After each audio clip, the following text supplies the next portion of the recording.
It's the Indie Review Show. Yeah. One of these days, I want Muppets to do that. Like that's exactly what I thought of. The voice was good. I saw Kermit's arms just flailing. I know. I wish I did a better Muppet dance, but because I love the pushed arms. Yeah. What we should do is not actually do Muppets, but just tie wires around our wrists. Yes, we could. Just so it's yeah. Or what I could do is have like Mai put her arms through my arms and do like the Swedish chef thing, where it's like,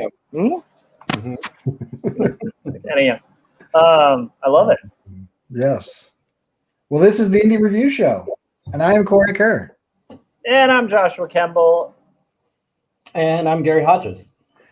And this is the series where we review the best of indie comics and other media like TVs, movies, cartoons, books. Even though we haven't gotten any of those other things and just done comics, we will eventually do those things. Did we also mention comics? The idea is we're pulling back the curtains on our inspirations. Corey and I have been professional illustrators, cartoonists, animators, graphic designers, and taught at the college level / teach at the college level. And we're getting into the things that inspire us. And I don't know why we always say have been. We still are professional illustrators, cartoonists, animators, and graphic designers. Currently am. Yeah. Awesome. So this week we have a guest, a guest reviewer back for round 2 of reviews. Gary Hodges of Dinosaurs versus Marsbots. So Gary, why don't you let everybody know where they can find your work and all that fun stuff. So the 2 best places to find me are on Instagram, Dinosaurs versus Marsbots, Dinosaurs vs Marsbots, you see in the little right here. And then on YouTube, I have a channel that talks a lot about the making of indie comics in excruciating detail. There's videos about everything. It's just under my name, Gary Hodges, and you'll know it's me. I don't know if there's any other Gary Hodgeses that come up, but you'll know it's me because the icon is a Tyrannosaur gobbling up an alien. So, I love it. I just want to take a moment to admire the fact that you are surrounded by skulls. I am. As usual, whenever a broadcast is very important, so you should feel very flattered, I drive into work and do it from my office because the internet's more reliable. If I do it from my apartment, there'll be regular, freeze screens of me, and I'll be having to log back in, reboot my modem, all that crap. So, yeah. Oh, that's funny. Josh, you want to go next? Yeah, so I'm Joshua Kemble, and you can get my book, 2 stories, graphic novel about, it grapples with questions of faith, mental illness, depravity, and ultimately redemption in a fallen world. It's 122 hand-inked, hand-lettered pages, and it's available online at pretty much every book retailer online, and you can also request it from your local comic book shop. To order it through Ingram, or if you want to save a whole bunch of money, get it on Amazon. And with Prime and free shipping, you can pretty much come away with a 122-page graphic novel for a little over what you'd pay at Starbucks for like a Frappuccino. So, yeah. I don't know why you wouldn't do that. It's a crazy deal, and it's very good.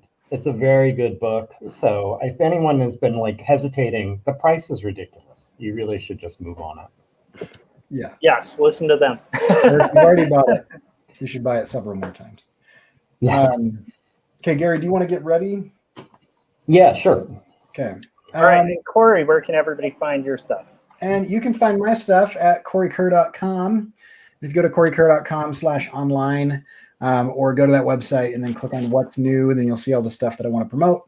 It's not up right this second, but it will be up soon.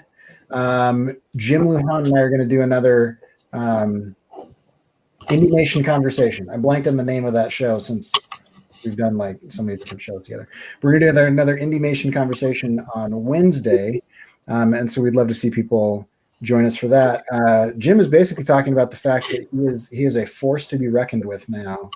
I'll speak for him, but he he's gotten some Amazon stuff, so he's streaming on real things, not just YouTube and Vimeo. Like you can see stuff, and he's gotten multiple cartoons up, and so I'm gonna pick his brain and see how that works and all that. But that'll be a fun episode.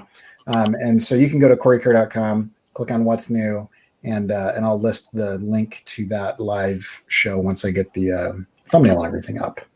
And then you can always look at the other things that I've done. I'm on Instagram, I'm on YouTube, I'm on Twitter limitedly now. So yeah. Love it. Cool. So Gary, you ready? I'm ready. All right. Let me get my banner off the screen here and take it away. All right. So guys, I told you what I wanted to talk about was Barry Windsor-Smith's Monsters. If you've followed comics at all, there's been a little bit of buzz about this one because it's something he's been working on for a ridiculous amount of time. It's ridiculously long. I don't know if you can see. It's about 365 pages.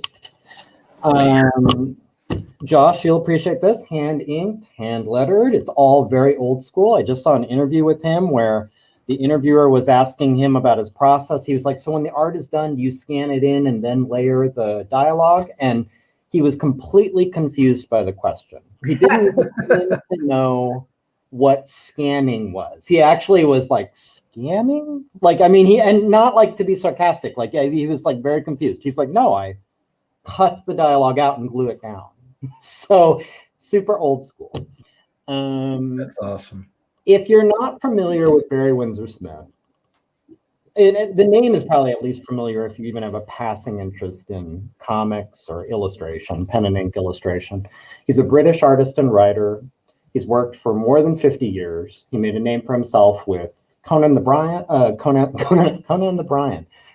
Barbarian in the 70s, and his Weapon X storyline in the early 90s. He's got piles of awards, including an Eisner. And I have to admit, I'm familiar with his comic work. I wasn't a tremendous fan of it. I was more of a fan of his pen and ink work, which I kind of see him as sort of in the realm of Bernie Wrightson, like that kind of style. And there are going to be examples of that in here. There are some pages where he just goes hog wild and does the sort of stuff that got me into him initially. This is for sure his longest work, both in page count and time spent, like I said. Now it's become infamously long. He's been chipping away at this for about 35 years. Wow. It originally was a pitch to Marvel for a Hulk storyline. That fell apart, kind of crashed and burned, and he decided he was going to take his ball and go home and turn it into his own thing. And that's what he's been chipping away at for nearly 4 decades. Wow. You can see bits and pieces in here of Hulk DNA. There's a man who's mutated by a military experiment, and he's now on the run from a General Roth, not Ross, Roth. And the pathos of the character is kind of centered on him being the son of an abusive father. But that's about the extent of it. I want to emphasize this is not a Kirkland brand Hulk. Like this is, and anyone picking this up hoping like, oh, it's kind of, I'll see some weird off-brand Hulk, you're going to be disappointed. It's something very different. But that's not to say it's not worth reading. I think it is. It's also, last thing I'm going to say before I crack into this, I promise I will. This is a hard book to talk about or review. And I've been hand-wringing. After I said, like, yeah, I want to talk about monsters, I've been sort of driving myself crazy the past few weeks, figuring out how to tackle a 365-page book that's very dense, very dialogue heavy, very complicated. It doesn't lead itself to reading selections. But on the bright side, because almost all the plot twists and turns are read rather than seen, I think it's really difficult to spoil. And I think I can just flip through it and talk about it generally while we look at pages. There are a few things I want to call out, but otherwise, like, I think we're just going to kind of breeze through this. So if there's a page you want me to stop on, let me know, and I will. But otherwise, we'll just kind of go through. I do want to go through the first section, though, because I thought it was very hooky. Like it really got me interested in like, okay, what is going on? So it opens in 49. Most of the story is set in the 60s, but this starts in 49. You see just a normal kind of suburban house.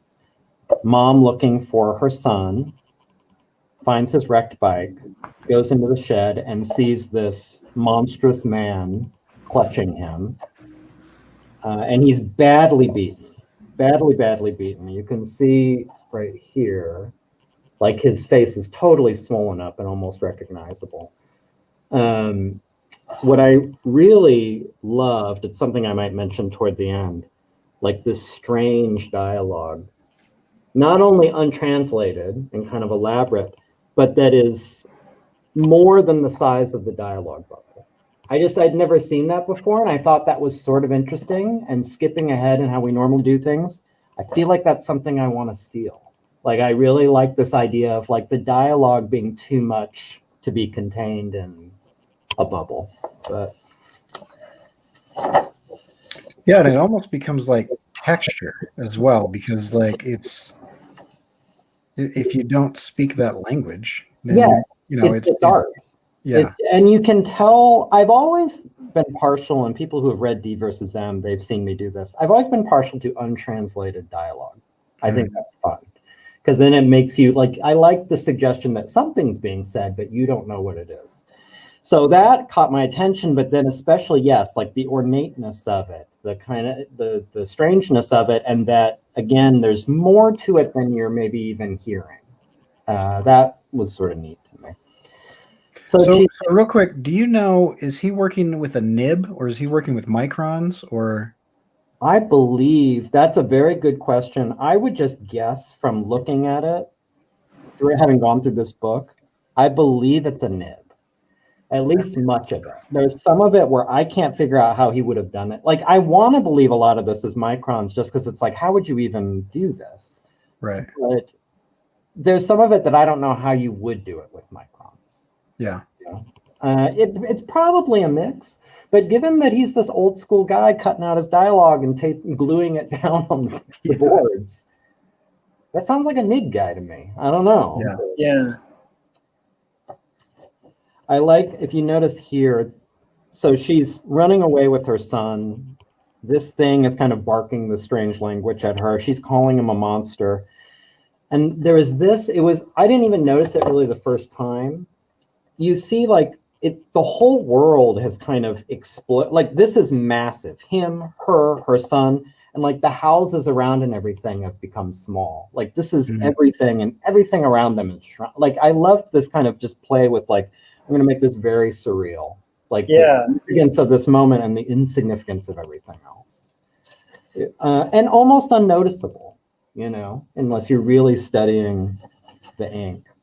Yeah, I also want to point out just how that spread is like completely not the Marvel way, and I love it. No, it's the fact that, like, I mean, a lot of cartooning, you learn to simplify, reduce, to not have a ton of hatching, to not get like too complicated, and this is just breaking like every rule in that sense, and I think that's fantastic as well, because it's like, I don't know, to me, I love seeing more variety.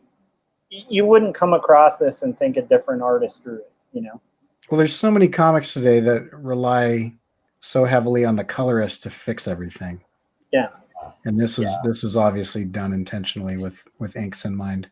Well, and for sure, and that's, I think that I really appreciate that point as someone who, and Josh, you probably too, someone who draws black and white.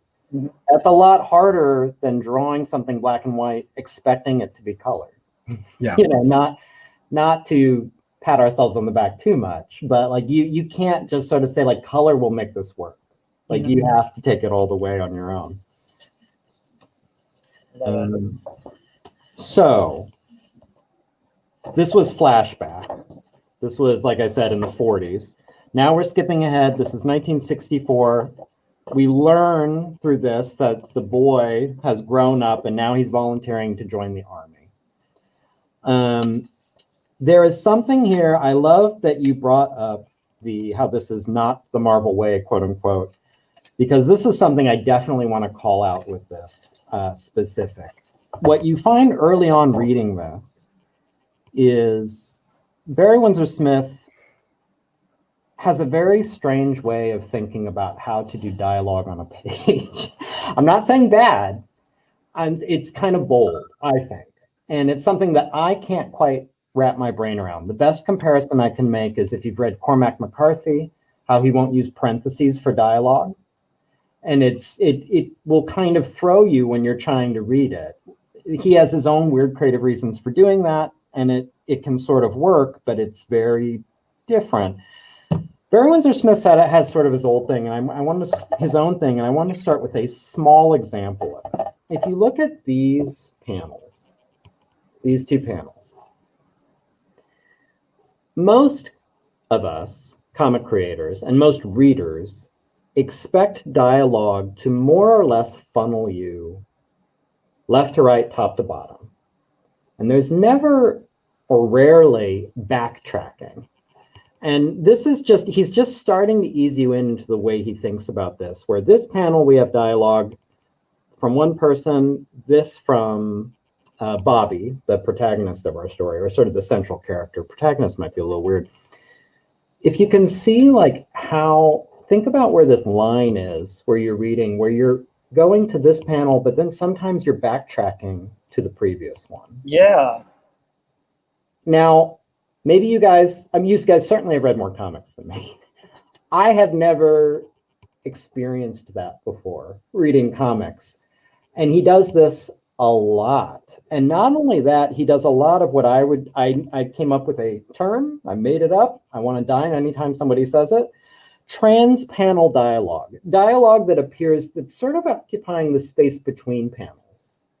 It's like sort of happening, I guess, like in this transition period, this unillustrated transition between the panels.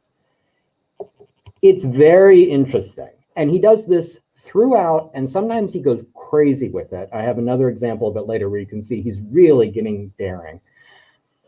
I found this fascinating, especially as someone who's constantly thinking about, when I'm making comics, how am I guiding the reader through the page? And it's all about considering the fact that the reader, just to the nature of the medium, he's seeing 2 pages. He or she is seeing 2 pages. So you're trying to kind of mitigate the fact that even though they're reading here, they kind of already see what's going on over here, and they're looking here, but they can look back. Usually you're trying to really channel that and funnel that and direct that. Barry Windsor-Smith, at least with his dialogue, kind of just freelances the board. And rather than try and restrain that, rather than try and sit the toddler down and make him match your energy, he's saying like, all right, I know you're going to look everywhere, and I know you're going to hop back and forth, so let's just go with that. And that is hard for me to wrap my brain around. I don't know if it's just because I haven't done comics for 50 years. I don't know if it's because I'm not a genius like Barry Windsor-Smith. I don't know if just my brain doesn't work that way. But that was kind of the first mind-blowing thing I came across when I was reading this. So is he doing that? Is he doing that throughout, or does he do it when there's kind of a power disparity? Because if you're, I'm not reading the dialogue here, but if I'm looking at this page, you could take that a little bit of a disorientation, of like left to right, top to bottom, as kind of like a power dynamic struggle or some sort of like mood change. It certainly is the case on this page, but no, he'll kind of do it anywhere. Interesting. It's really interesting. I thought, just academically, comic creatory, comic readery, interesting. Like what he's doing. And like, I have to admit with this book, it's something I'll probably come back to. The first 100 pages or so, I was kind of waiting. It's like, where is this going? What are we doing here? But what kept me with it was the uniqueness in the presentation and the confidence in like, this is how I'm going to I'm going to break a lot of rules with this. Yeah, I gotta say, I don't think I think I might have seen that before, but I can't place where. And to me, actually, it actually doesn't seem like a bad choice to me. It actually kind of makes a lot of sense to me, and I'm actually it makes me a little frustrated that I've stuck panels restricted to the borders. Right. Because I see how that flows, and I'm like, that's awesome, and that also plays with time even more as a comic, because then you're going back and forth between panels. I mean, it's done a lot, but it's not done this overwhelmingly. You know what I mean? Like you'll see it regular. Yeah. You know, where it's just like, this is the normal way. Like you'll see as I flip through this, now that I've pointed it out, you're going to see a lot of these trans panel dialogue, you know, where he just like, whenever he feels like it, he'll do that. I kind of like it. It makes me want to use that tool. Sorry, that's fascinating. One of the things I'm interested in stealing, and especially like this later example I'm going to show you, especially it really intrigued me, but also, well, I'm going to circle back to this. So we'll look at that right now. So Bobby Bailey, central character of the story, is volunteering for the army. He's not really cut out for being a normal soldier because he's lost an eye. Remember the kind of the opening where he's being attacked in the shed and he's badly swollen. Apparently he ultimately lost his eye from that. But they have a different idea for him, and he gets folded into this sort of bioweapon program. You know, this is another part where you see a little bit of Hulk DNA, a little bit of Weapon X heritage, a little bit of Captain America stuff. What's also little Captain America is it's this program that is based on captured Nazi technology and scientists. Now, I'm a little worn out with Nazis in pop fiction, but I was okay with it here because I like how it was used, which I'm going to come back to when I close this down. So he is being worked on. He's being turned into some sort of super soldier. It's very Weapon X-y. Meanwhile, the guy who suggested him for this program is suddenly having a crisis of conscience because he knows that he roughly knows what's in store for him. Not exactly, but he has an idea. I'm just skipping to the next significant. Okay, here we go. You can see, and especially if you have read his Weapon X story, like a lot of this will be familiar. He's in this tank, he's connected to all these tubes, they're making changes to his body, he's going in and out of consciousness, all these scientists are working on him. Eventually, he pops out. The guy who felt bad about turning him over jumps in to try and rescue him. This is a first example of like Barry Windsor-Smith being Barry Windsor-Smith, like what I remember of his art. You can see this is the cover image. Wow. And what you don't notice at first is, so this is Bobby Bailey post-experiment.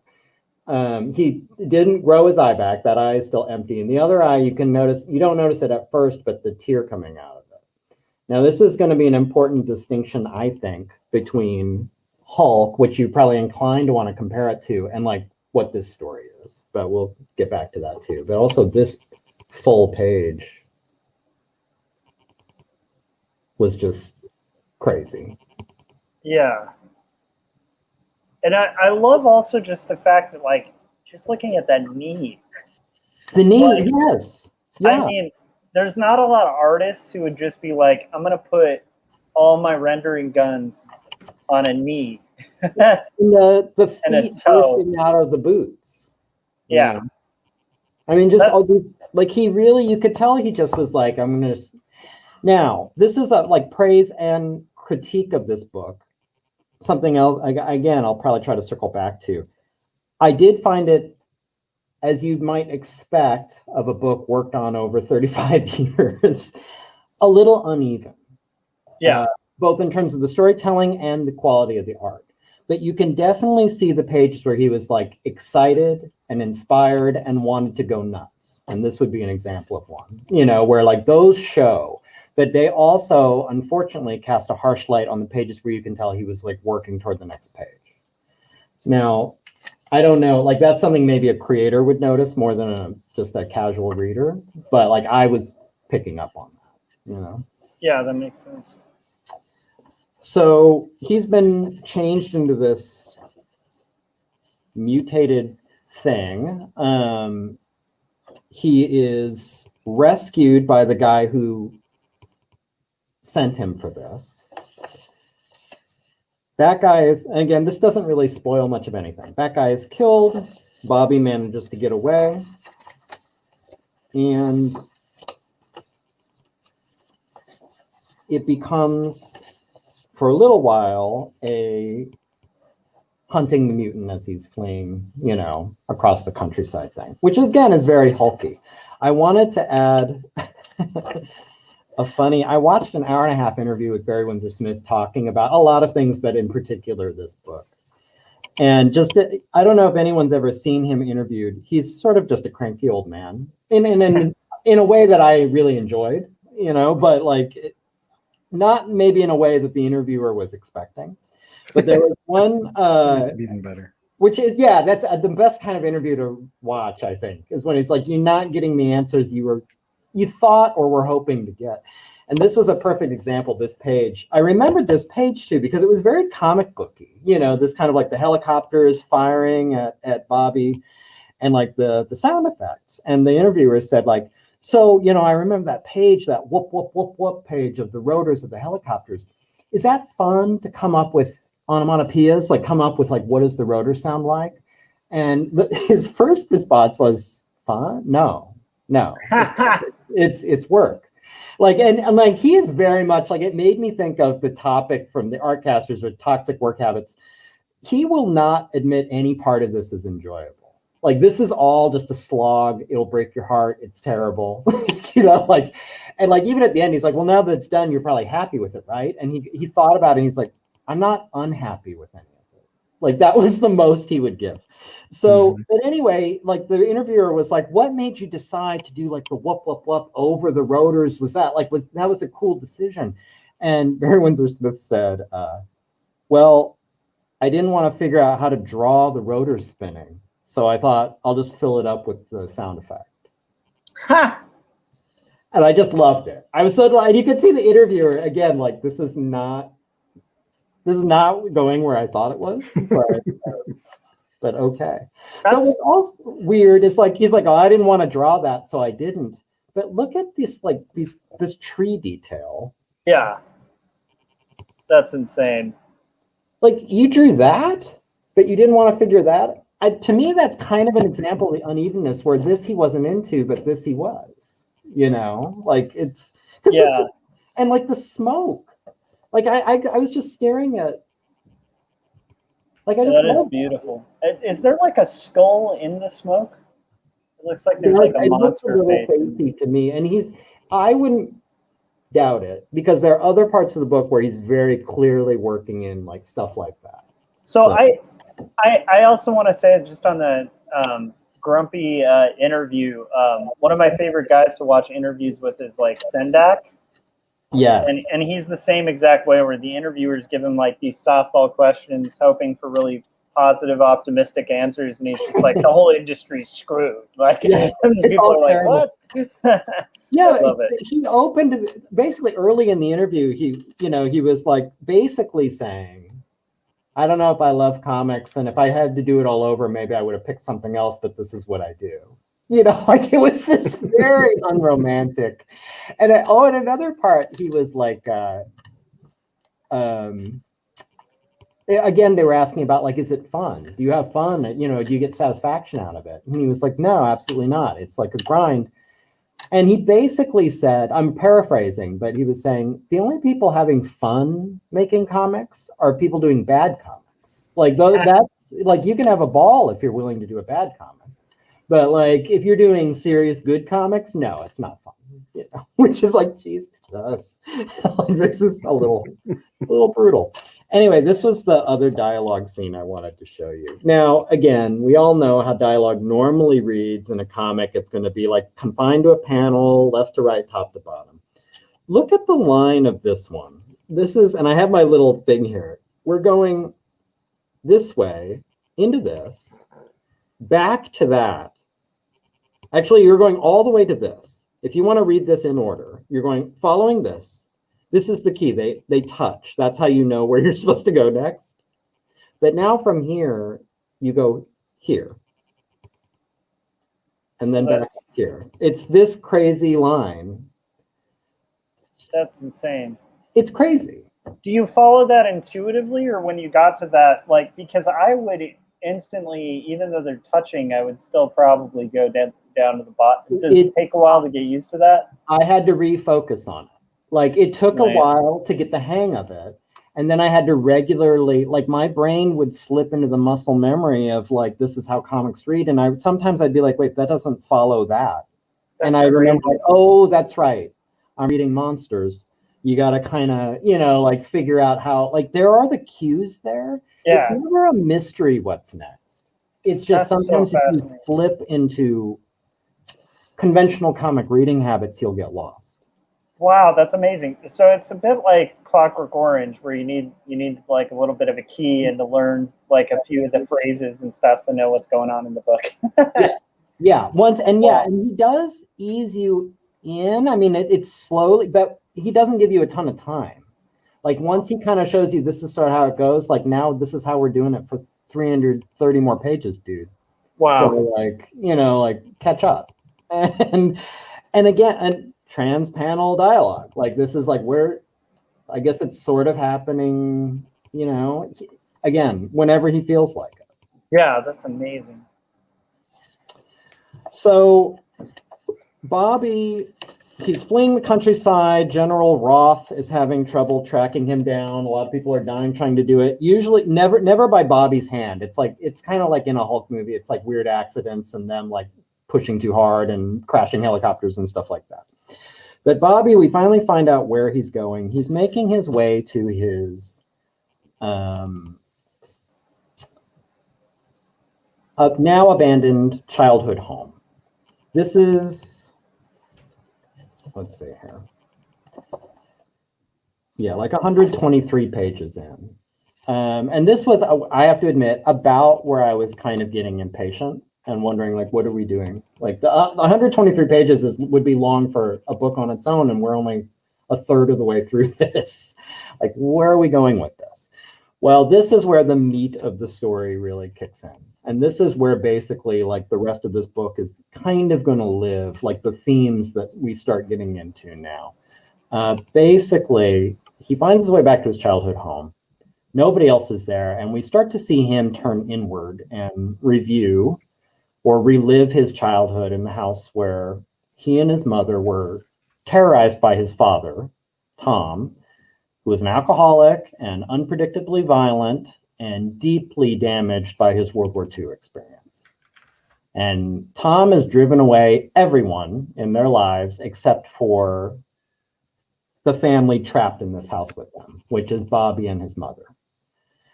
And that also is vaguely Hulk.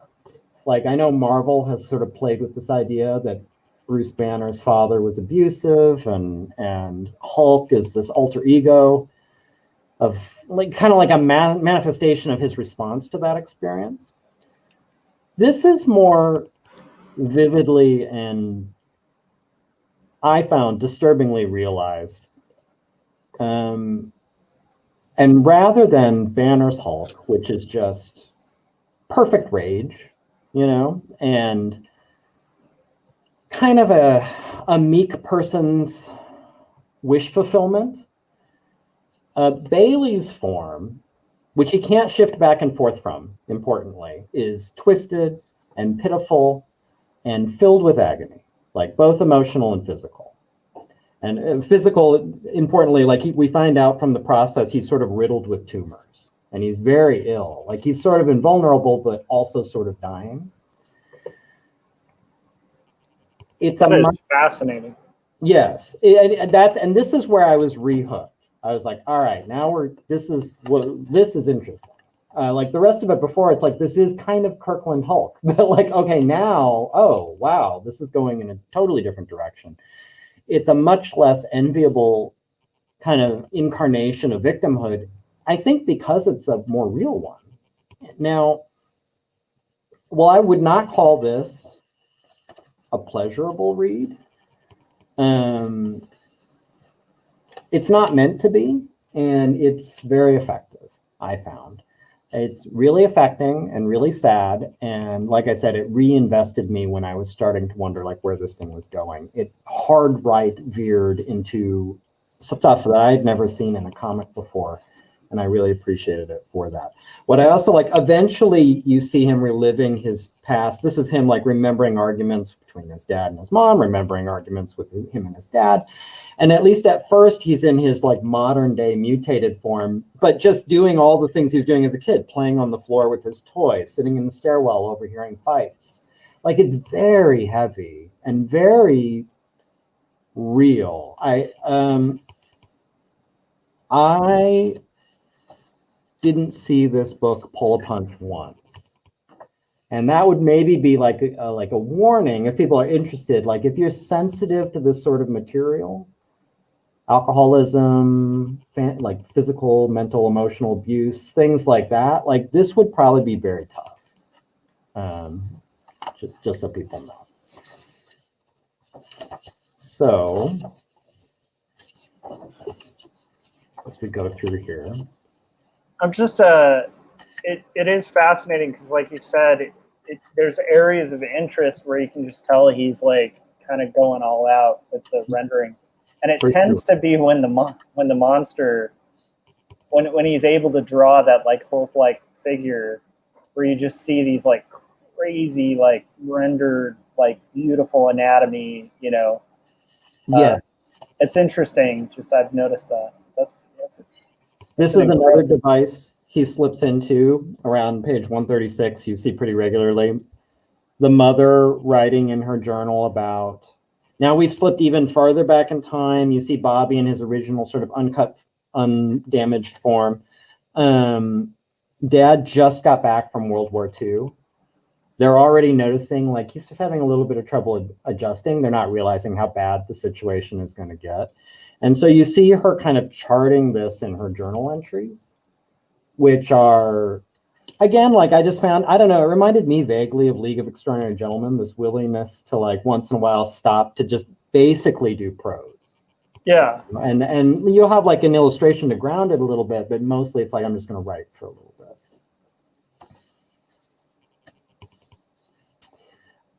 I want to, just like with the dialogue sort of deciding to play a little loose with time, the story does too. It hops around a lot from the 60s to the 40s to even during the war. I had a note here, meticulous. I wanted to call out this journal entry. We have like a lace. That's knowing, you know, he did this traditionally. But he couldn't draw those rotors. He didn't want to do the rotors. Screw this. He said he didn't want to figure out the rotors. Yeah. He just didn't want to draw them. He didn't want to a little strange, right? That is so amazing. Like that whole page is beautiful though. I mean, it's just wow. It's really lovely. Like, I mean, and that's a weird thing to say about this kind of comic, which is often kind of gruesome and sad and dark. Yeah. This is kind of a beautiful piece right here, you know, like it's an artwork like this right here, like it's just super well done. But in terms of the time thing, so Bobby is reliving parts of his childhood, and we see Barry Windsor-Smith play with time as a result. There's this skipping ahead and back and returning to things that we already saw. He does that a lot of different ways in this book, with the dialogue, with what scenes we're seeing, like how people are remembering things when they're having conversations, how people are affected by the past and the present. And basically, time isn't linear. It doesn't always go forward. It loops, it skips, it replays. And I thought that was, I hope I'm not reading too much into this, but I was reading this and I was like, this is kind of a brilliant way to tell a story about generational trauma, where there is this kind of going back to the source, this constant revisiting, this remembering, being haunted, being, you know, like it was just a smart way to decide, like, this is how I'm going to show that is by playing with time and keep going back, and then we'll go to the big present again, but no, we're going to go back again to when this thing happened. You know, and I've always admired art, whatever it was, comics, movies, video games, or whatever, where how the story is being told is somehow related to what the story is. Like, I just feel like that's a very masterful way if you can pull that off. And I feel like he's doing that here. And I was very impressed with it.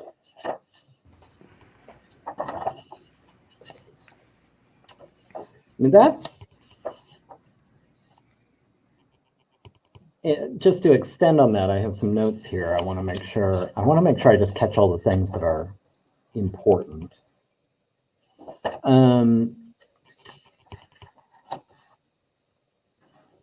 I think what people are going to realize, and this is why I wouldn't, this is a part I was going to mention, like when he's hiding things, he sees his father's face in this spider. Wow. I mean, that's amazing. And not only that, just the way that you were mentioning that they were going to interweave those journals with the narrative, and the way he starts kind of threading it through. Yeah. With the sequential layout is just it's pretty. Yeah, my mind's getting blown a little bit by that. My mind was definitely blown. Actually, the point I'm going to make, I will save it for the conclusion. But let's see.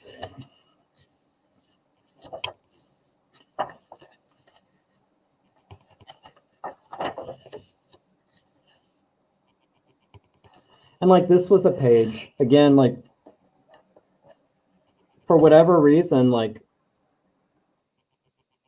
horrible dad smoking on the toilet, like that, you could tell, I can tell, like, he was into drawing this page, you know?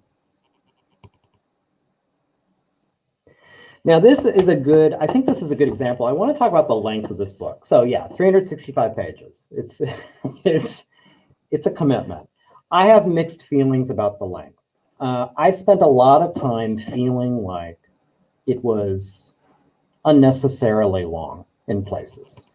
And this is a good example. We have a full page of this guy. I self-censored there. This guy sitting on a toilet smoking. Like, we burned a page on this.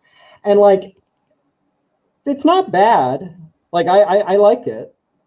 But when you're working your way through an exhausting, emotional 360-page book, it's kind of like, I started to get a little impatient with these sorts, what I felt like was a little bit of a self-indulgent exercise, okay? Now, that being said, by the end of this, the way it wraps up, especially like maybe the last 20 pages or so, I found it extremely emotional. And I have to admit, like, it choked me up. And I don't think a comic has ever made me cry, but this one did. I'm not sure that would have been the case if you managed to chop this down to like 4 or 6 floppies. Like, yeah. I think there was something about having to spend this time working through it, having to make the journey, having to experience the day-to-day minutia of this terrible situation, staying and living in the space with these characters for 365 pages. That's kind of what gives it emotional resonance. And that's kind of what gives it impact at the end. I just don't believe, like, do I imagine, when I've read this book, I know the plot points, I know the characters. Could you tell a 100-page version of this? I think you could. Would I cry at the end of that book? I don't think I would have. And so I don't know what to do with that. There were times where I was a little bored, a little annoyed, a little wondering where it was going, but I think I needed that somehow by the time I got to the end for it all to like hit home, if that makes sense. So I would say that for anyone who decides to pick this up, decides to read it, and like 150, 200 pages in, they're like, oh boy, you know, it's like, I just hang in there. I think that's kind of what he's doing. Like, I want to give him credit or the benefit of the doubt. And like, I think he's trying to like keep you in this world for a while. Yeah. I think there's a, yeah, that's pretty interesting, and it does fit the theme of the story too, because it's almost like you're stuck in this horror that this poor man is having to live with in his head. You're trapped with them for Yeah. sure. This was another, like, for the ink geeks out there, especially traditional ink geeks. I want you to see this screen door. She's talking to a police officer through a screen door. Like, and look at this value quality. Yeah. He's got going on here with black and white. There's no gray in this. There's no halftone or screen tone or anything like that. Yeah. And I mean, what's neat is just the juxtaposition of like texture by like just a subtle shift of like 15 degrees of the line, the horizontal line. We see the difference between the screen and the face of that woman. Isn't it? I mean, that's amazing. It's like almost the same texture, but just a subtle shift.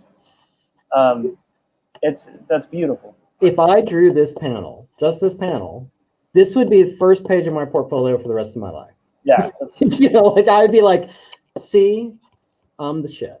Like, I mean, and this is just one panel in this book. But again, it kind of makes me laugh. I don't want to draw the helicopter rotors. Yeah. It's like this, you'll draw this, but, and again, like dialogue, just to show like this is everywhere. Like what's going on? Like what is it's, let's say here. Wow. Where are we on time? How are we doing? We're okay. We're about 48 minutes in, but you can. Okay. People can stop watching if they're bored. If they want to stick around, they can stick around. I think a lot of it's worth looking at. And again, like I said, you can probably tell maybe by me going through this, everything that's really happening, everything that's going to hit home, everything that's going to make you feel something or think something that you look for in art, it's basically dialogue based. Sometimes it's visual, but it's basically in all the dialogue. And that's why I was saying, like, it's kind of hard to spoil. Like, if you go through it like this, you get a feel for how it looks and how it's paced, but you could still read it and have an experience.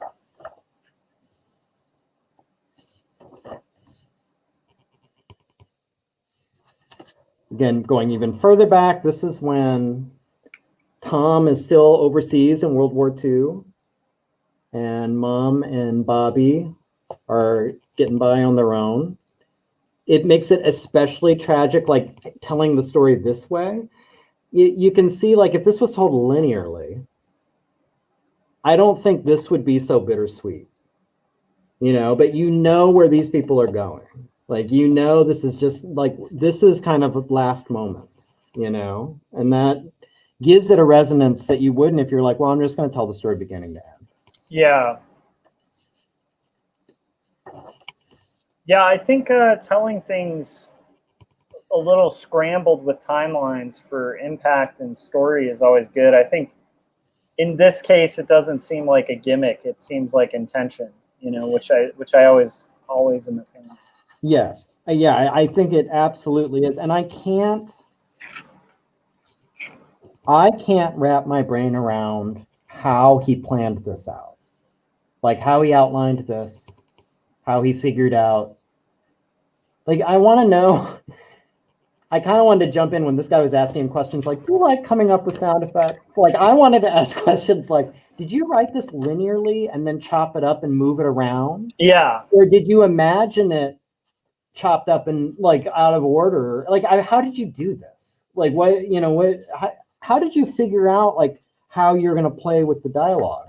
How did you decide when you could do that and when you couldn't? That's so true. So now it's building to a point where,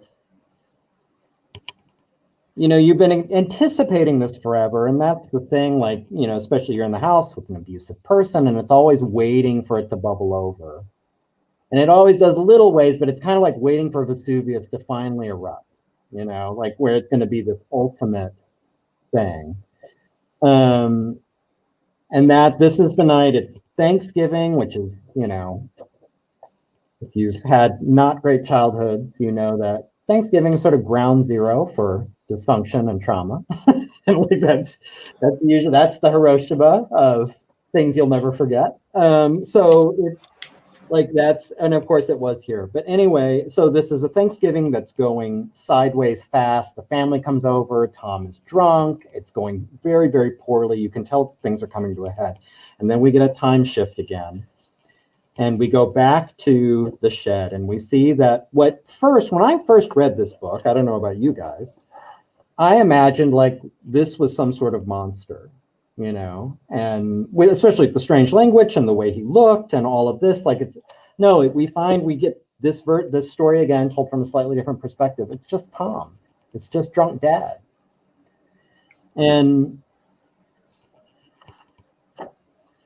this doesn't spoil anything, but again, after you make this journey to here, which is 240 odd pages in, it hits hard. Like it comes down heavy where you're like, oh, that's who that was. That's what you saw. You saw sort of her version of what she saw in that shed.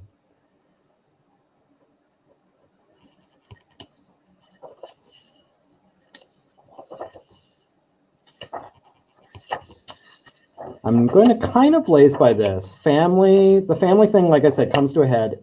Will just suffice to say, a tragic, terrible ending for Bobby's family.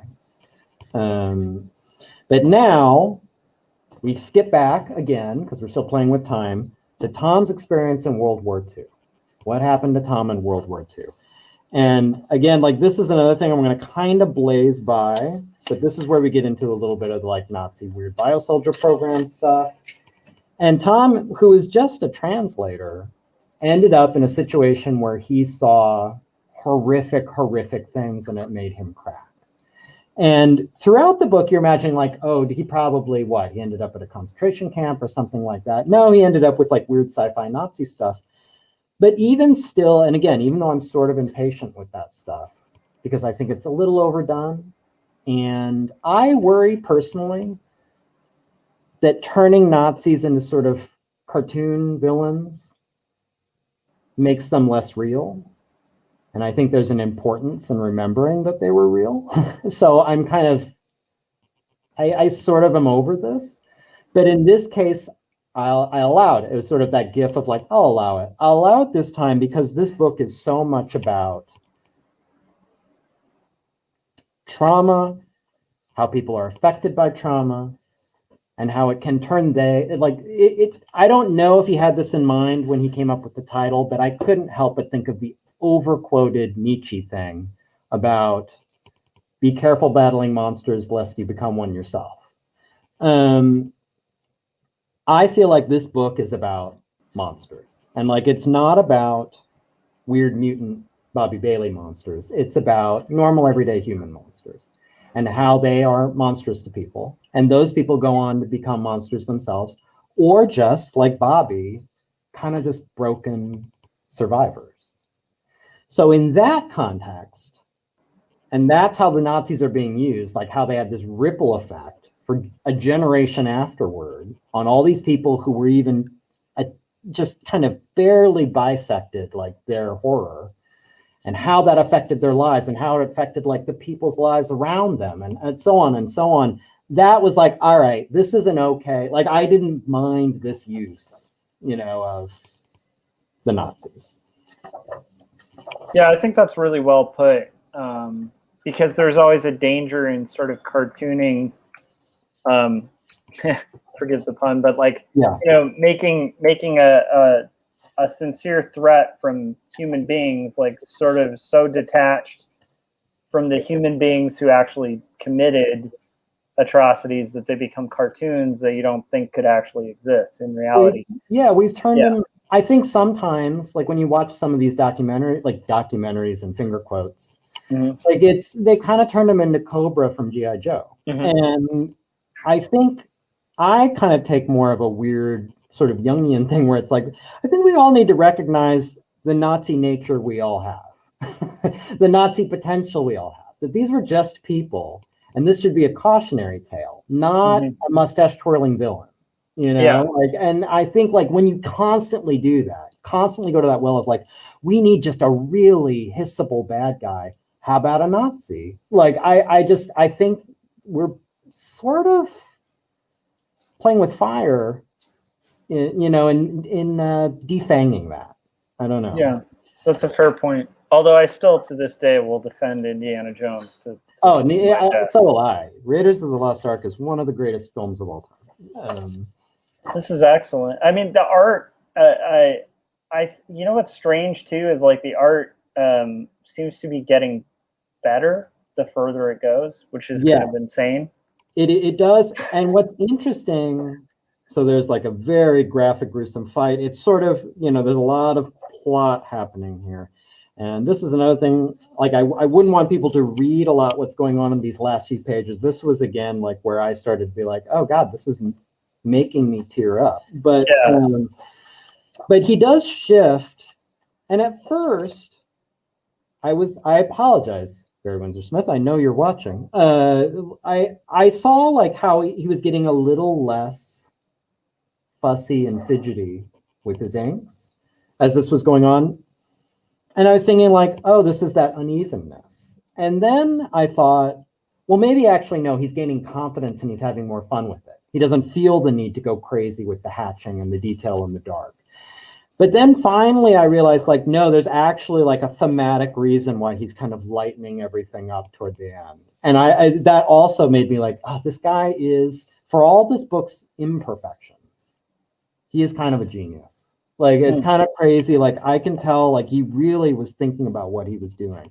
Even if he hates every step of it, even if he is a crotchety, grumpy old man. Like, I feel like I get it. I see what he's doing. And I was sort of in awe, and I realized that a lot of this I would like to steal, and a lot of it I would like to emulate. But there's some stuff I wouldn't even know where to begin. Like, I just know, like, I shouldn't play at that. It'd be like me driving my Honda Fit saying, like, I want to see what it's like to drive a Ferrari. Like, that's probably a bad idea. Like, I'm not ready for that. So it's kind of like some of the things he's doing is like, I'm not ready to try what he's doing. Wow. So should I have a few just a brief conclusion notes? Do you want to balance the books first, or should I just wrap it up? Yeah, let's balance the books. Do you want to go back to you on your conclusion? Yeah, sure. Okay. So this episode has been brought to you by the Indie Review Show. And if you go to irsagency.com, then you can check out affiliated links, which means that you click on that link and you can buy books through those links that don't cost you anything extra, but they give us a little bit of a kickback. And so if you like this book or any of the other books that we've covered, or if you're just going to make any purchase on Amazon at all, if anything that you buy after you click on that link, it helps support the show. And so go ahead and go to irsagency.com and click on any of those links that are in the upcoming shows, or you can scroll down a little bit and you can see the past shows that we've done. And if you are unsure of what to read, then we're building a pretty decent catalog of suggestions. And so go check out those past episodes. Love it. Okay. So just in conclusion, I really respect and admire this book, and I really enjoyed it. It's also a hard book to recommend because it's a hard book. It's dark and it's confusing, and the themes are heavy, and it doesn't read like any other comic I've ever read. And I still think, as much as I admire it, it is uneven. Like, I feel like there's kind of a weird, like, there are times where I was pulled out. I realized, like, this isn't quite hitting all the marks like most of this is. As you would expect of a book that was worked on again, 35 years, it's 360 pages, by sort of a mad genius, But that all being said, I think, and again, I don't know if I should be embarrassed to admit it, but I'm not, because I think it sort of sums up how it's the only comic that I've ever got weepy reading, you know, like, and it's the only comic where I felt like this is really making an impact. Like I'm feeling this book. Now I've read comics that made me think, and I read comics that kind of made me react and feel, you know, like in certain ways, but never where I was like at the end of a movie where I was like, you know, like, oh, that's the allergies, you know, like, and that's kind of what this one was. So like, to me, like that's enough reason, you know. And if you're like type 2 where it's like, look, I mean, that's what I go for art. That's what I enjoy art for, to like bring, you know, take me places and make me feel things. Then I would say like, try it out. If you're really into comics, and especially like into like the making of comics, the logic of comics, I would say it's an easy yes, like easy recommendation. If you're into traditional processes and just the idea that he glued down all the dialogue and he hand inked everything and he did it all himself, pencil, ink, and everything, I would say it's an easy buy, like for sure, especially if you like pen and ink and black and white. Like, I mean, I feel like you kind of have to have this book on your shelf. If you are sort of intrigued like I was by the idea of this comic master doing his weird magnum opus with unlimited time and no editorial oversight, just to see like what the guy would come up with, for sure. Like if that, and that's what got me into it. I knew he was working on something for years. I heard always they were talking about like, oh, supposedly he's working on this thing, and everyone was like, it's never going to come out. Like I mean, the guy's in his 70s, like it's never going anywhere. And then one day Fantagraphics was like, pre-order Monsters, Barry Windsor-Smith, 35 years in the making. I mean, just that alone was like, yeah, I want to read what that is. Just, I don't even need to know anything about it. I just want to see what this guy came up with over 35 years and 360 pages. Then you should do it. If on the other hand, you just like very comic-y comics, you like floppies, you like easy, light, fun, you know, a lot of punch, explosion stuff, which I'm not dismissing, by the way. I like that stuff too, but if that's all you like, I would say do not get this book. And I would caution you to think carefully if, again, you have any kind of experience or even secondhand experience with physical abuse, emotional abuse, psychological abuse, any of that.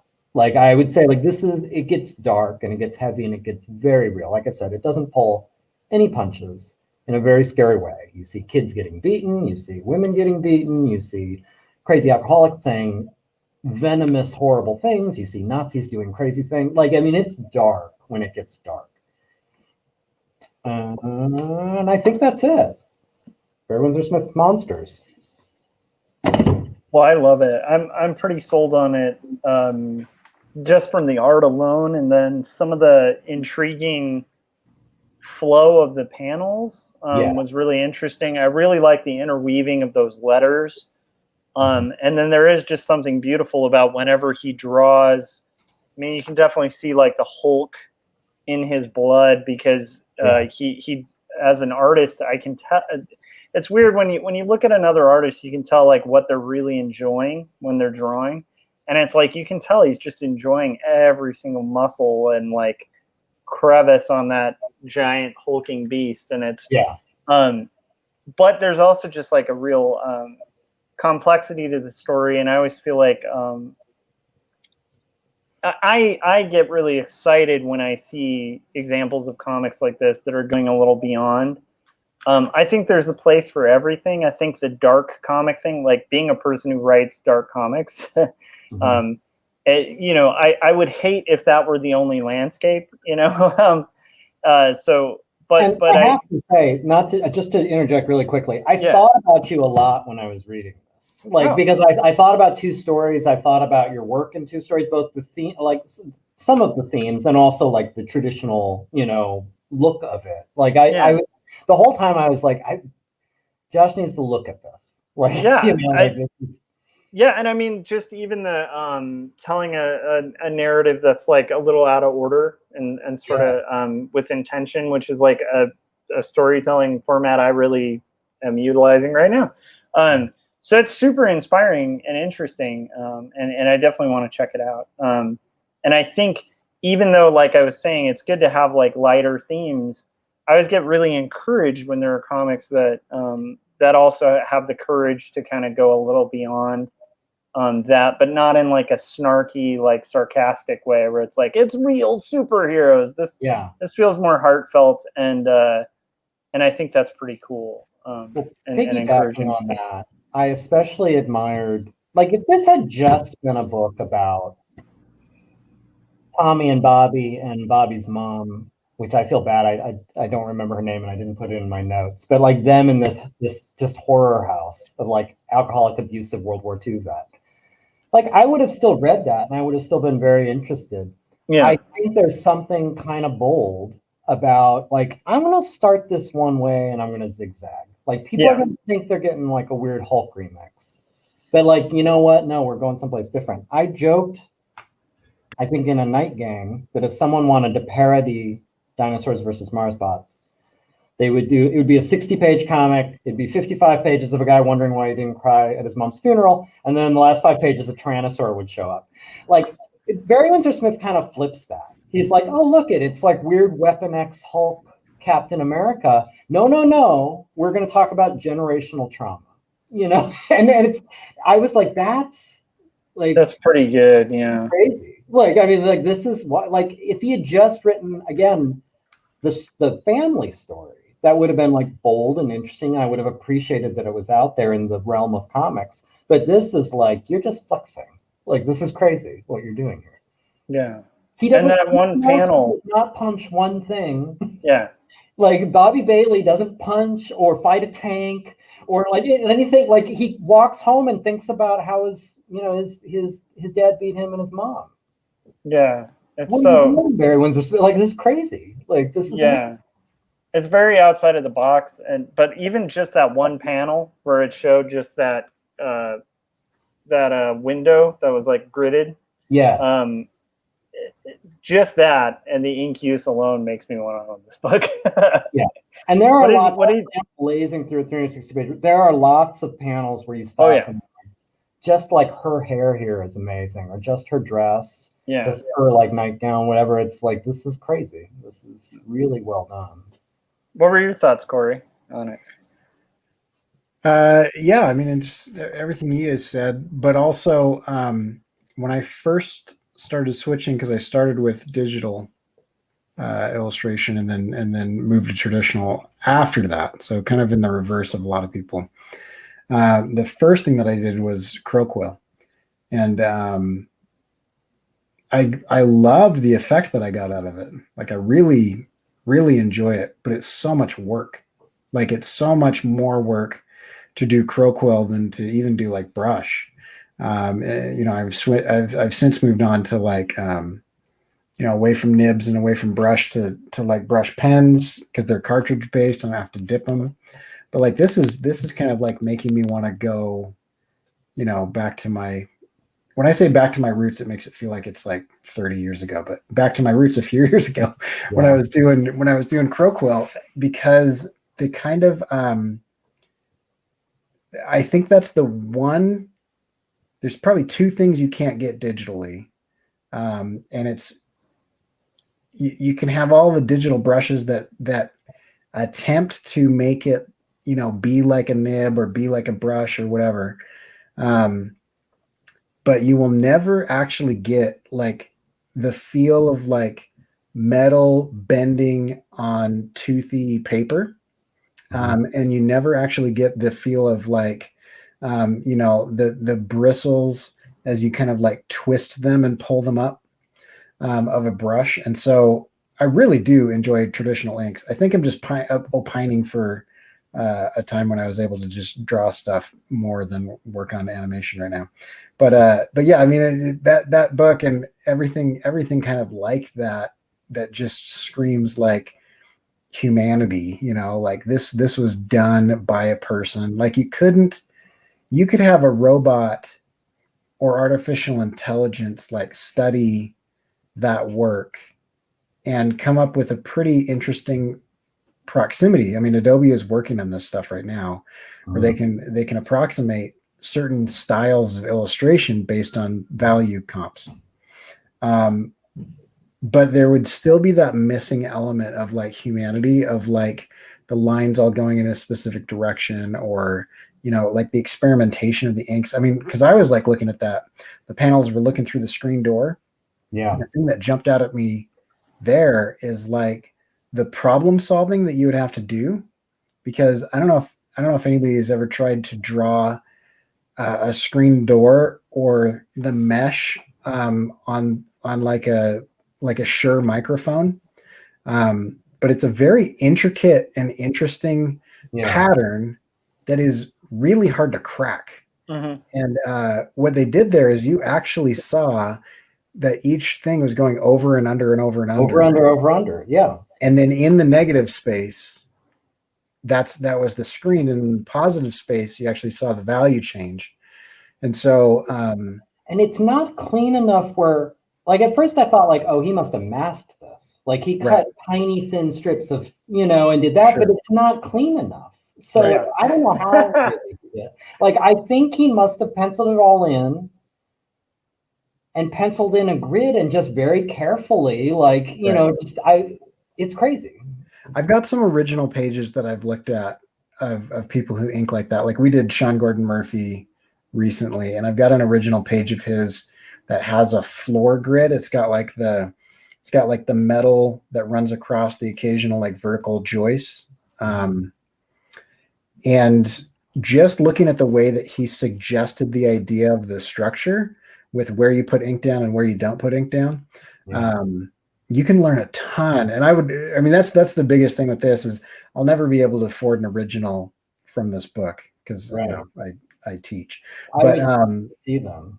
But I would love to get an artist edition where you can take a look at it, because I wonder if he's maybe lifting inks with maybe like a razor blade or something in that situation, because there's a lot of, like, people would consider it non-traditional, but there's a lot of very traditional, very old school pre-computer techniques where you're like damaging the paper to get stuff to do stuff like you want. You might be onto something. That didn't occur to me. It could be that he drew that cop and then with an X-Acto or something went back and carved out the screen. Carved it out. It's just It could also be pro white, but it doesn't look like it. It doesn't look like it because it's it just doesn't. There's something not. The edges aren't clean. Yep. So does the black bleed into it a little bit? It looks like it's not. You'd never see like a hard cut. You can tell like he'll be hatching and he'll go up to where the screen is, but then he stops. So it's like, well, how are you doing this? I would, an artist edition would be fantastic. Like, I would love to see what these pages look like. But I also love a comic that is, the craftsmanship of it is so well done that you can have 3 artists spend 10 minutes discussing a single panel trying to reverse engineer what they did. Yeah, trying to figure out. Yeah, and that's the type of book that people should just own. Yeah. And so that's kind of what I got out of it. Is this is one of those that I'd like to reverse engineer and study, and I mean this book hits all my buttons of why I buy original art. Mm-hmm. Yeah, because I'm self-taught in almost everything that I do, and almost all of the techniques and everything I've learned from just spying on people as they talk about things on Twitter, or little bits and pieces of conversation, and then just looking at pages as big as I can get them, or as close to the original as I possibly can, and just trying to figure out like, oh, what is this? 100%. And so, and I mean, I also really want to reiterate the lack of Marvel way that this was executed, and how beautiful that is when it's done well. When it's done terribly, I'd prefer people do things the Marvel way. But when it's done well and people really get into it and like are exploring different textures and line and like really exploiting black and white for what it can be, I love seeing that, and I want to see more of that, because when you do see that, and Sean Gordon Murphy is a good example too, Corey, like one of the things that struck me about his work too is like when people utilize ink well and go all out, you really start seeing the personality behind the artist. Yeah. Whereas a lot of the time, if not, you start seeing this kind of cookie cutter house style. And the thing I love about this book is I don't feel like I'm looking at a house style. I feel like I'm definitely looking at the artist's vision, you know, in its dirtiness and in its beauty. It's like, it's really cool. And I want to see more of that in comics. And I mean, that's why it's great that there's publishers like Fantagraphics out there to put out stuff like that, you know. I've become such a Fantagraphics geek. Like, it's just like I'm just constantly like, what are they selling this week? You know, like, it's terrible. I was just telling a friend today, like, I need to take a couple months off from buying books because I've got this backlog pile that's stupid. And the only reason I finished this is because I, you know, committed to, like, I want to review this. It's worth talking about. It's interesting. And that kept me on task. That's the other thing about this book is, like, I didn't think it would take me nearly as long as it did to finish it. Yes, it's long, but, you know, I mean, I don't know. I thought, maybe a week I'll get through this. Because it's so dense and there's a little bit of mindfulness in reading it because of the way he plays with dialogue. Yeah. And because of the emotional heft of, like, the material, like, it was chunks. Like, I'm reading parts and it's like, all right, that's enough for today.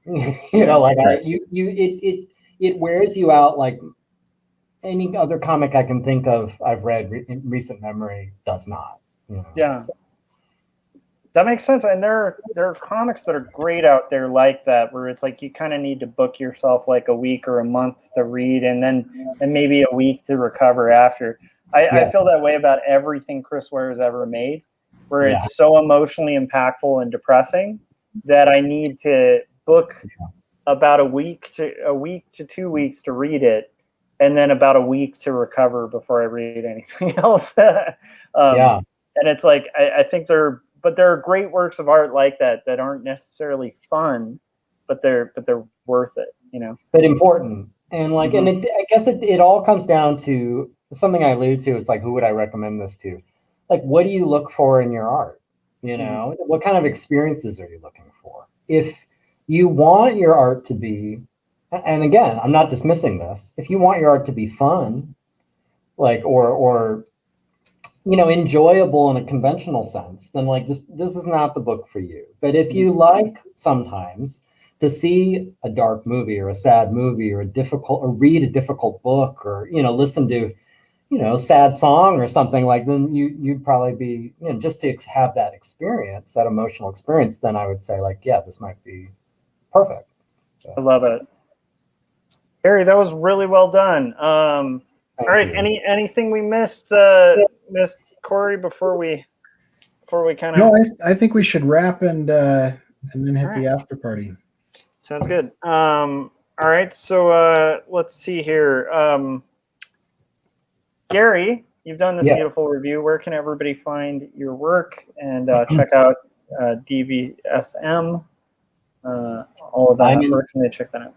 I'm an indie comic creator. My series is Dinosaurs versus Marsbots, or D versus M.